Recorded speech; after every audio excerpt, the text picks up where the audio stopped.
Behind the scenes transparency is so important to me and a huge reason as to why I have started this podcast.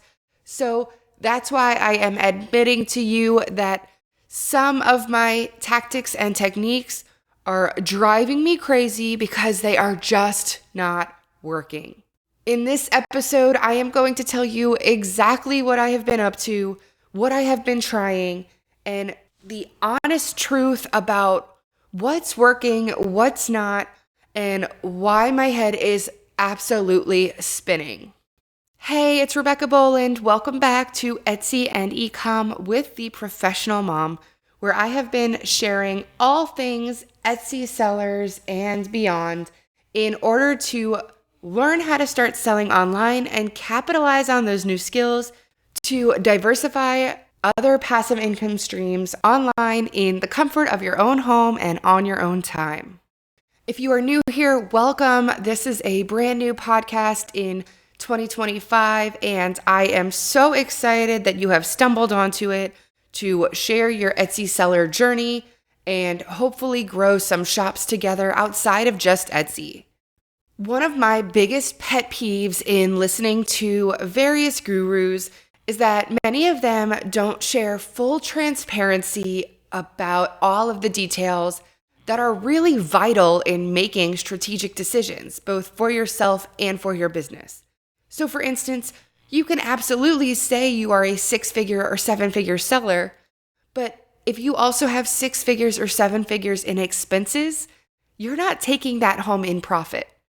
And that is something that you are not lying to your audience about, but you're certainly not giving them all of the information they may need to realize that they're not going home with $1 million in their pocket. They actually could have a 6-figure business and be in debt. Moving past that, I'm not saying that to start this off with negativity or anything else. I just am here to call out the real feelings, even the ones that, let's be honest, absolutely suck about being an online seller. And today I wanted to put together an off-the-cuff episode where I'm going to admit there's not a specific takeaway action item I have planned to give you at the end like I usually do, but I wanted to tell you exactly where I'm at and to recognize that we all have ups and downs in our businesses.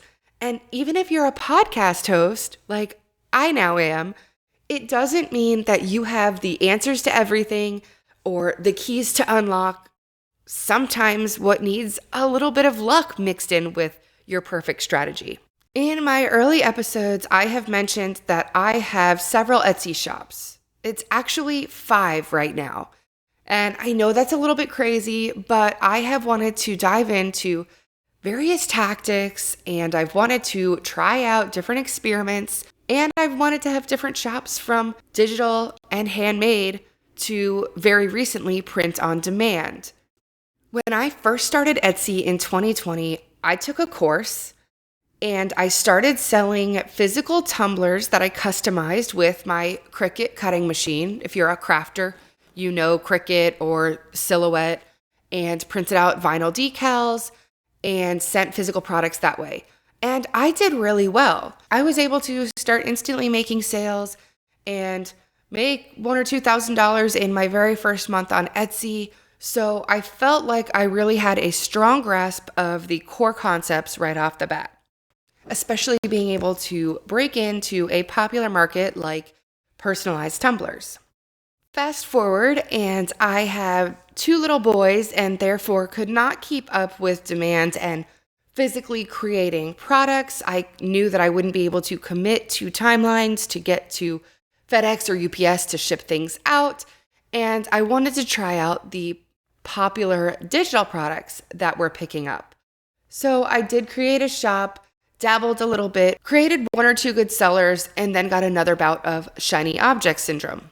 Took that, jumped into a digital product store where I was creating craft files like SVGs for other Cricut crafters, which I enjoyed. I had a little bit more creativity for, and I knew was something that these crafters needed.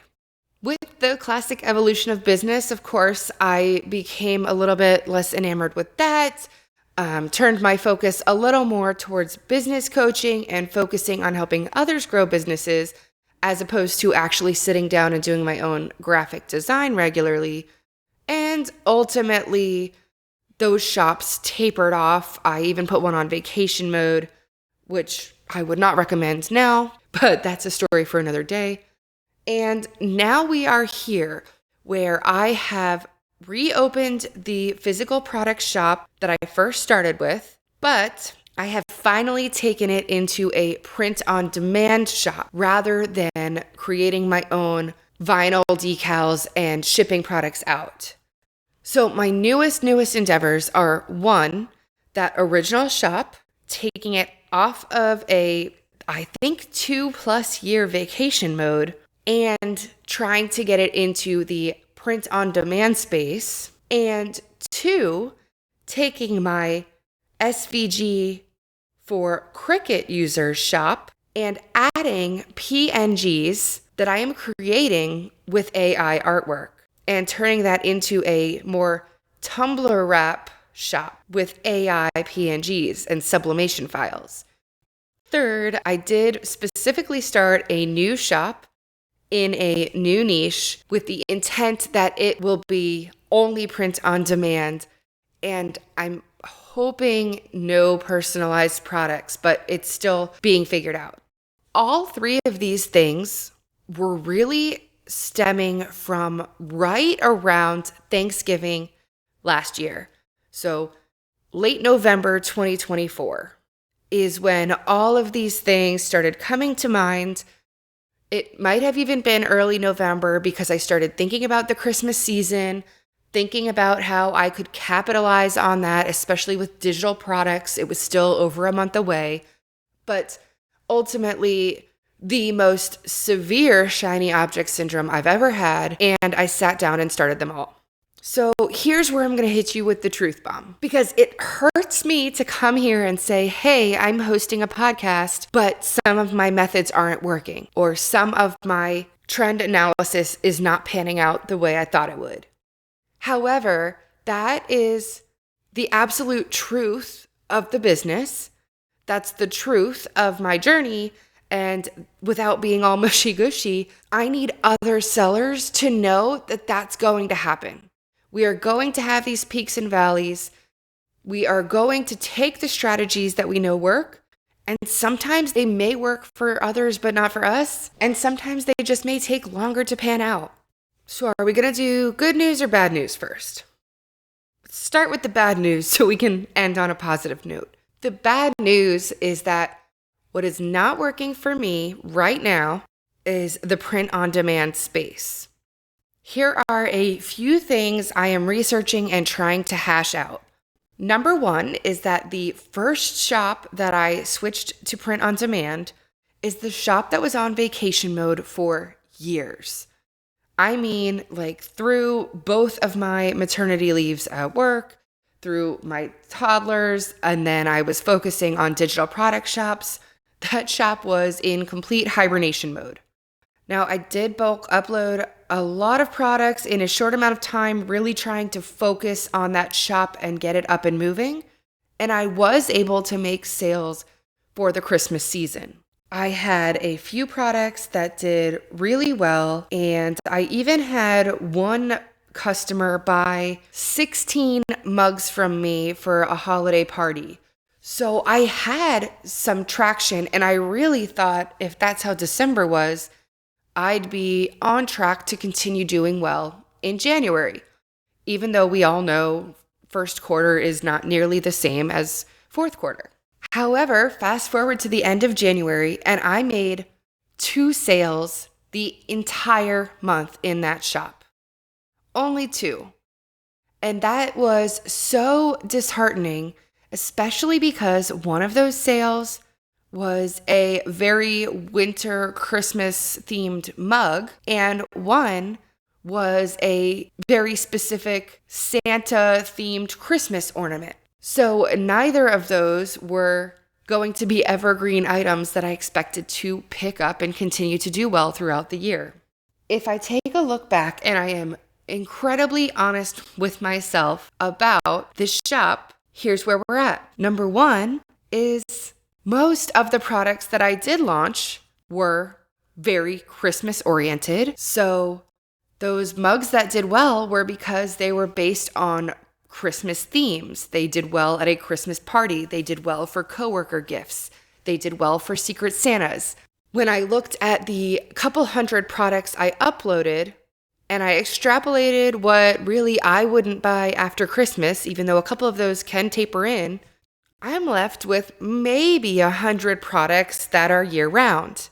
Then you backtrack that and you look at my categories, and I was dabbling in too many different product lines. So out of 100 products, I maybe had 12 beer can glasses, 12 comfort color shirts, 20 Bella canvas shirts, and 10 customizable mugs. This is a classic piece of do as I say, not as I do, where I admit that is not the advice I would give to any seller, and yet that's what I was doing. I was trying to work so fast that I wasn't working smart. I was trying to throw spaghetti at the wall to test the market, that the things I threw there were no longer being tested the second Christmas was over. Then we also roll into the piece of taking a step back and looking at the big picture. I have been living in this all day, every day, obsessed with following the numbers, obsessed with tracking. And I think it's a little bit like the weight loss journey, where they tell you you're not supposed to get on a scale every day, right? Like there's going to be fluctuations, there's going to be up and downs. And it's similar to the watch pot never boils old adage, where you can't sit there, stare at it every day, think that you've been living in it, why isn't it changing? And then take a step back and say, oh, it's really only been 1 month. Can you make a bestseller in a month? Absolutely. Can new products get picked up and grow overnight? Absolutely. Does that happen all the time? Definitely not. Does it happen to everybody? Absolutely not. So apply this to your business by taking a step backward and looking at what you have actually done in your shop lately and what you have optimized for, and be very honest with yourself about whether you have been strategic in the products you have been launching. Give yourself some breathing room. Recognize that we are only about just over a month after Christmas. January is a slow-ish month anyway. And if you are sure that you've put in the research and you've put in the time, then continue to do what you're doing and do it well. Continue to create new designs in the niches that you have found, in the niches that you have done your research on. And for lack of better words, trust the process. I am mostly saying that to myself, but for those of you who need to hear it right now as well, there it is. We all together need to trust the process, recognize that the data tells a story, the numbers don't lie, and if we continue to follow the trend and follow what the data says customers want, and there's a shortage of sellers, then there will be a point that picks up. Now, that is a lot, and that's kind of the main focus, but I do want to say part of the reason I started this second print-on-demand shop was because at first I was curious whether being on vacation mode was making that shop harder to be found and taking longer to get pulled back into Etsy rankings than if I had launched a brand new store. So between that curiosity, my lack of patience for getting that first sale in my legacy shop, and I had a new niche in mind anyway that I didn't think would overlap with my branding of my first shop, I went ahead and started this new shop. I will say that shop got 2 sales within the first week, and I thought for sure I was in success mode. And then that shop went relatively quiet. I believe to date, so maybe 2 months in now, I have, I believe, only 8 sales in that shop. I don't think I got a single sale in the month of January.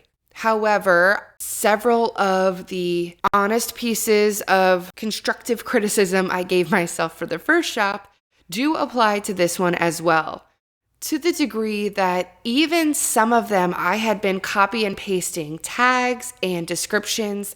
Several of them were not even in the right category. So if it was a teacher designed t-shirt, it had been copied and pasted as a religious Christian mom design or a t-shirt for a nurse. And that absolutely is not going to help you out because you're not getting your target audience to even see your products. And if and when your products are accidentally shown, or I guess are purposely shown for those wrong keywords, it's going to tank your conversion rate because it's not ever going to convert if the person was looking for something entirely different. Also in that shop, I launched with only print-on-demand licensed designs from other designers. So I have not put any of my own unique designs on a product in that shop just yet.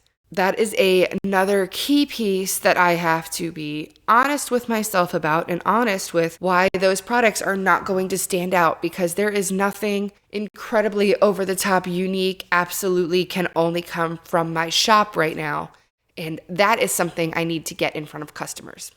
All of that was the bad news, but I also consider it constructive criticism, where it's not what I want to hear. It's not what I want to say or admit to you. I would love to be saying my shop exploded in sales as soon as I found a magic keyword, but that's the reality of thinking that you were doing the right thing every single day and then looking up 30 days later and saying there's still no movement. Sometimes that's what happens. And I will continue to have these off the cuff, honest, down-to-earth, transparent podcast episodes so that you know that that is the norm and you know what's working and not working for me. And if you're in the same boat, you can reach out to me and say, hey, I was feeling that way too. What are we both doing wrong? Or do we need to both give ourselves 30 to 60 more days or switch our strategy? And feel like you're not alone on this journey. The good news for all of that is that the SVG shop that I started adding sublimation PNGs to started having instant success. And newsflash, instant success can be different for everybody. Seeing a couple sales trickle in is instant success. You can feel like you are a success by just making a couple dollars a day. So I don't say instant success to pretend like I am higher in the Etsy God rankings than I am. But this shop had never been on vacation mode, but I certainly had not added designs to it in quite some time. And I found an incredible method to batch create and batch upload AI tumbler art for sublimation. And I poured all of my time and effort into that. And I think in the first month I had over 100 sales. And I think now a month later, I have another 100. I'll have to go back and check. But yes, this shop that did have some legacy sales and some reviews. So I think that maybe helped buyers have some confidence. But it picked up and I've gained this huge level of traction where I can rely on sales in that shop, 2 or 3 at minimum a day. And that may not be huge because as a digital PNG, I'm only making a few dollars a piece. But even hearing that cha-ching once a day on your phone and getting a sense of consistency is such a huge step in the right direction that if you've gotten there, you know how it feels. It's this small sense of, okay, woosah, I know what I'm talking about. It's working. The ball just has to keep rolling. Just you keep working hard and keep the ball moving and things will work out. Now, it's funny because I must have been inspired at the same time or place as several other people, and I know that one of the podcasts I love to listen to is shout out How to Sell Your Stuff on Etsy with Lizzie Smiley, and I have hit her up on Instagram a couple times. We don't know each other yet, but it is funny because right around the same time I started doing these tumbler designs, she started talking about how she was doing that in her shop as well. So we must have either followed somebody or done some research around the same time and seen that that was an opportunity. And I loved listening to her updates as well because I believe she is having the same type of success. And that doesn't mean that everybody needs to go rush and jump into AI tumbler wraps. But what it means is that the markets are never too saturated. There is always going to be either a new product or a new way to apply the product, a new design method, a new style people are interested in, a new trend to capitalize. And as a nod to you, Lizzie, for hopefully if you ever listen to this, the way she says it, there is room for everybody at the table. So I will continue to let you know how that goes. But if you are interested in AI design or sublimation of any type, I highly recommend looking into various YouTubers, or I believe Lizzie is doing master classes and courses on exactly what's worked for her. But there are so many products you can apply sublimation to that I am sure there is another niche. That is going to be something personally I'll be looking into in the upcoming weeks. What other products, sublimation types, crafters are looking for. And if you're listening to this, hopefully you hit subscribe. And if I find anything great, I will make sure to let you know because I'm not worried that it'll get capitalized on. Like I said, brand new podcast. If you're listening to it and you and I are the only ones that know about a new sublimation niche that is about to pop off, then good for us. And thanks to you again for being out there listening. All of that said, it's just a reminder that different product types are going to take different timelines to pan out. They are priced higher when they're physical, so a customer takes a little bit longer to shop around. They might want to compare listings a little more. They might be more concerned about the shipping deadline. And digital products you can make, launch, sell the same day, and get into the hands of the buyer the same day. So it's a little bit easier to start seeing traction, at least in my experience, in those shops. That's what's working for me right now. And that is why I like to have this variety of different shops to handle because, as I said at the beginning, it helps me to experiment. It helps me to try out different things, and it helps me to prove out various trends I discover or hear about. If you stuck around for today's episode, thank you again for being interested in my journey, and please feel free to share your journey with me at hi@theprofessionalmom.com. I'll drop that in the show notes, and make sure to check out the show notes. I do have resources available, including a really great free ebook to get you started with all of the core strategies you need to make sure to leverage as a new seller on Etsy. And it will point you to other resources that can help you grow your journey in between podcast episodes. Thank you all again, and I look forward to talking to you next Wednesday about more actionable strategies instead of just my off-the-cuff personal insights, and we'll look ahead to what we should be doing to capitalize on all of the holidays coming up in second quarter. Until next time, goodbye.